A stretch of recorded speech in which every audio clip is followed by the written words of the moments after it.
جدد حياة القلب بالقرآن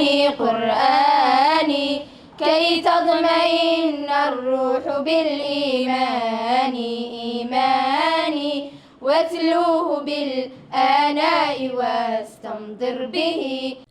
sheekh xasan saalax iyo culimo kale oo wehelisa ayaa booqday mu'asasada aflax ee ku taala magaalada hargeysa waxaana halkaasi si ballaaran ugu soo dhoweeyey maamulka macallimiinta iyo ardayda mu'asasada aflax intii kulankaas socday halkaasi waxaa laga jeediyey hadallo kala duwan ugu horreyna halkaasi waxaa ka hadlay gudoomiyaha mu'asasada aflax sheekh suldaan axmed macallin iyo xubno kala duwan iyagoona halkaasi ku soo dhoweeyey sheekh xasan saalax iyo xubnaha kala duwan ee weheliyaa runtii waxaan aad ugu faraxsanahay oo nasiib ah oo ilaahay ku mahadinaynaa bacdahuna culimadeena runtii barnaamijka ka soo shaqaysay oo ay kamid yahay sheekh cabdinaasir runtii aad u dadaalay inay culimadu yimaadaan mu'asasada ajillada ah meel halka fog inooga yimid doctor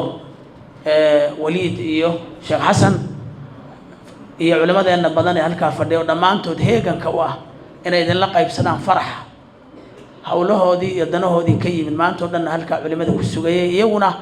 ay jidka in badan ku soo jireen liajlikum inay idinka idin dhiirigeliyaan fajazaahumullahu khayr ilaahay dhammaan waxaan u weydiinaynaa xuduurka sharafta badan ضيوفتا قيمها بدن علماء هلك فوق inooga timid ama wadanka fog inooga timid iyo culimadeena kale hor socota ee inoo keentay iyo ardayda sabirtay intaba waxaan leeyahay miisaanka xasanaadka ilaahay inoo saara yawma la yanfa'u maalun wala banuun illa man ata Allah biqalbin salim Allahumma aamin runtii culimadeena waxaan leenahay dhammaan soo dhawaada inta ugu horeyn maanta waxaan aad ugu faraxsanahay inaan marti u nahay labada qaari sheekh doctor waliid al-manisi iyo sheekh الدكتور المقري حسن صالح wax ilaahay laga helo ilaahay baan ugu mahad celinaynaa sidoo kale inagana wax sharaf inoo ah mu'asasad aflax ahaan inaan maanta ku soo dhaweyno maa'idat al-Qur'an runtii hadal badan ma harin in badanna waa la fadhiyay laakiin waxa weeye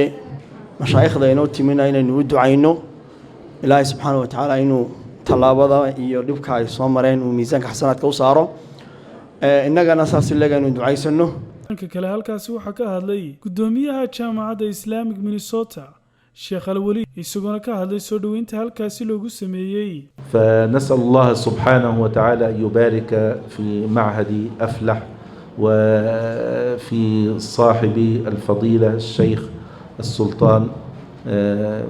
أحمد معلم إبراهيم حفظه الله تعالى وفي جميع إلهي وحويديسين إنه بركية محد كافلح يماملها جودة محد كاسي شيخ سلطان أحمد معلم الله حفتيو دمان شقالها محد معلمين تا إنما دا أرضيدا يا هبلها أرضيدا سيدو كلا وحنا فرح كليه أنا أرقنو أرضي بدن وقاري يصدح كوي كقلن شبين بقولال كلنا أرضيدا حافظة يقرآن كريم كا سيدو كلا يسونا الكاسو حكا هذلي شيخ حسن صالح والله لا أدري ما أقول وقد علمت من الشيخ الحبيب السلطان أحمد أنكم تنتظرون هنا من الساعة 5 وقد انتهى وقت الفترة المسائية تمام 5 يعني ما يربو على 2.5 ساعة وأنتم تنتظرون مجيئنا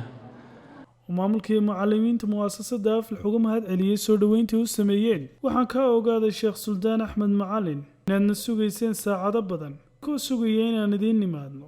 wallahi ma garanayo waxaan ku safeeyay wanaagiina Allah idinka abaal mariyo waanad mahadsantiin ومن يفعل ذلك فليس من الله في شيء إلا أن تتقوا منهم تقاه ويحذركم الله نفسه وإلى الله المصير اسمان أحمد اسمان صابتي في هرقيساء